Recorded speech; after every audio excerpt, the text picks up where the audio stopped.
உங்க பாட்டுக்கு ஆடுனா, உங்களை விஜய் விஜய் என்று சொன்னா உடனே உங்களுக்கு முதலமைச்சர் ஆசை வந்துருமா?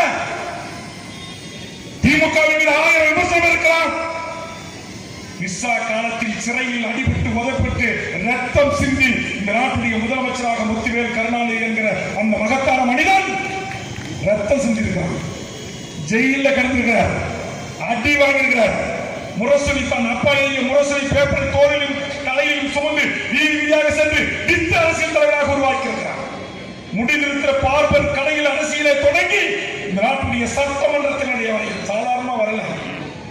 மேயரா, அமைச்சரா, துணை முதலமைச்சரா, அதற்கு பிறகு இந்த நாட்டுக்கு 5 முறை முதலமைச்சராக இருந்த கலைஞருடைய மகனே இந்த படிநிலைகளில் இருந்துதான் இந்த மக்களை சந்தித்து துன்பப்பட்டு கஷ்டப்பட்டு உதப்பட்டு அடிபட்டு போலீஸ்காரனுடைய சூசாய்ஸ் காடுகளாக மிதிச்சு அவர் வாயே கோடி போச்சு. ஆனா இவ்வளவு தியாகங்களை எல்லாம் செய்துவிட்டு ஜனநாயக நாட்டில் தமிழக வானுரிமை கட்சியின் ஆதரவோடும் துணையோடும் கடந்த 2021ஆம் ஆண்டு நாட்டுக்கு முதலமைச்சராக வந்த முத்துவேல் கருணாநிதி ஸ்டாலின் என்பவரை ஒரு சினிமா நடிகர். நீ என்ன சொல்ற?